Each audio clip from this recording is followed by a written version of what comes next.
మీతో మాట్లాడకంటే ముందు ఒకసారి అందం రామరెడ్డి గారి దగ్గరికి వెళ్దాం. రామరెడ్డి గారు, గుడ్ మార్నింగ్. Good morning.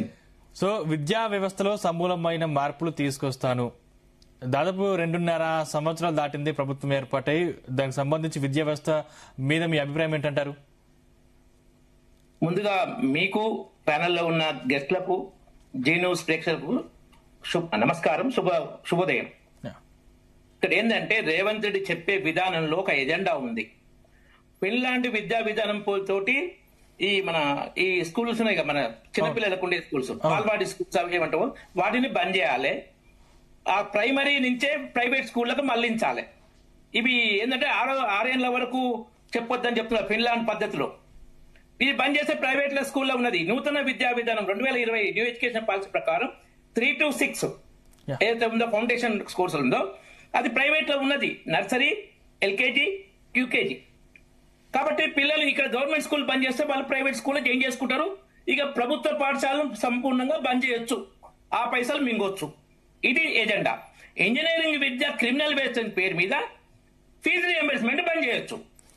అంటే నేను ప్రభుత్వ స్కూల్లో చదివే సీఎం అయ్యాను, ఖచ్చితంగా పిల్లలు కూడా ప్రభుత్వ బడిలో చదవాలని ప్రోత్సహిస్తున్నారు కదా.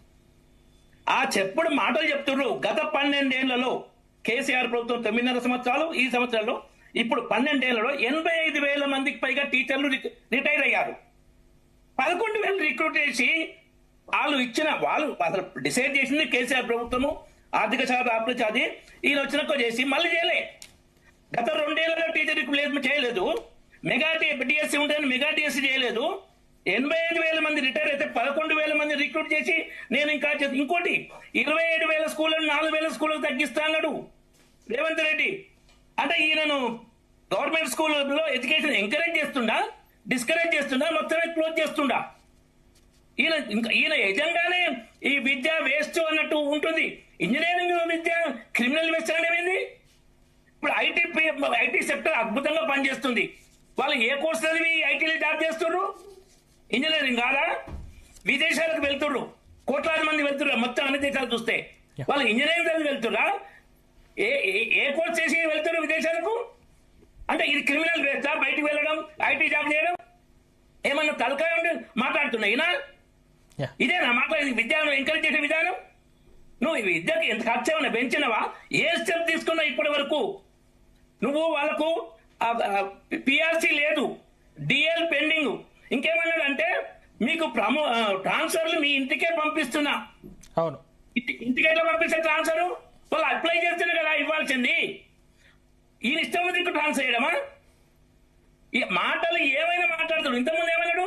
నన్ను కోసిన రూపాయి రాదు, ప్రభుత్వ ఉద్యోగులతో నన్ను కోసిన రూపాయి లేదు, చెప్పుల దొంగలాగా చూస్తుర్రు. మళ్ళీ వేరే దగ్గర పోయి మీరు ఈ రాష్ట్ర పోలే కాదు, వేరే రాష్ట్ర పోలు వచ్చి అజయాత్రకు పోయినా డబ్బులు కొదవలేదు. ఈ మాట్లాడే విధానం ఎలా ఉంది? ఒకే తీరు ఉందా? నిలకడగా ఉందా? లేదు కదా. ఇంకా ఎలక్షన్ల ముందు కూడా ఏం చెప్పిండు? ప్రజలు దగాకోరు హామీలు ఇస్తేనే ఓట్లేస్తారు. వాళ్ళు మోసం చేయమన్నప్పుడు మాకు మోసం చేయ తప్పట్లేదు, పేషెంట్ కోరింది అదే, డాక్టర్ ఇచ్చింది అదే డైరెక్ట్గా చెప్పిండు కదా.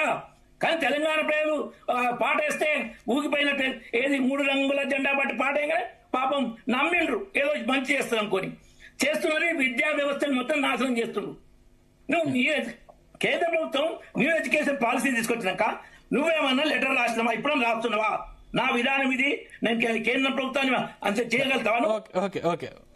ఇంకొకటి ఈయన అపాయింట్ చేసుకుంటారా? 2030 సీఎం ప్రజలు ఎన్నుకోవాల్సిన అవసరం లేదా?